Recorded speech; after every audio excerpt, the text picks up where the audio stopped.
నిరీక్షణ prayer house మరియు centre సంఘముల తరపున నీతి సూర్యుడైన యేసుక్రీస్తు నామములో మీ అందరికీ నా వందనములు. ఈ దినపు దేవుని మాట ద్వితీయోపదేశకాండం 32వ అధ్యాయం 4వ వచనం. ఆయన నీతిపరుడు యథార్థవంతుడు. ద్వితీయోపదేశకాండం 32వ అధ్యాయం 3-4 వచనాలలో దేవుని యొక్క స్వభావము లక్షణాలను ఈ వచనాల్లో వివరించబడ్డాయి. ఆశ్రయ దుర్గము అనగా దేవుని ప్రజల నమ్మకానికి స్థిరమైన పునాది. ఈ పదంలో దేవుని యొక్క బలం, ఆశ్రయం, భద్రత, మార్పులేని గుణం అనే అర్థాలు దాగి ఉన్నాయి.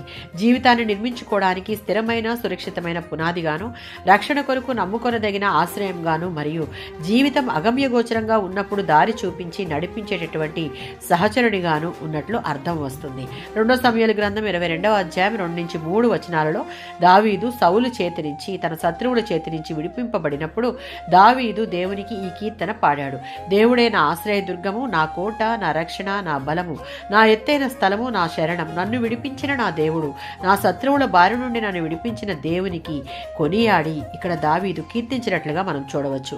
18వ సంకీర్తన 2వ చరణం. దావీదు తనకు దేవునితో లభించిన బలమును, ప్రభావమును, సంరక్షణల సంపూర్ణతలను వెల్లడించడానికి 8 రకాల మాటలను ఇక్కడ ఉపయోగించాడు. తనకు వచ్చిన అపాయాలు, విషమ పరీక్షలు, భయాలు ఎలాంటివైనప్పటికీ తనకు మాత్రం సంపూర్ణ భద్రత ఉన్నట్టు దావీదు తెలుసుకున్నాడు. దావీదు తన జీవితకాలమంతా దేవునినే ఆశ్రయంగా చేసుకున్నాడు. ఎందుకంటే తనకెదురైన ప్రతి పరిస్థితి నుంచి పైకి లేపేటటువంటి సురక్షితమైన స్థలం ఆయనే కనుక. 28వ సంకీర్తన 2వ చరణం. దావీదుకు ఎటువంటి పరిస్థితులు ఎదురైనా అతను ఎన్నుకున్న మార్గం ఒకటే, అది దేవుని ఆశ్రయంగా చేసుకునుట, రెండవది దేవునికి మొరపెట్టుట.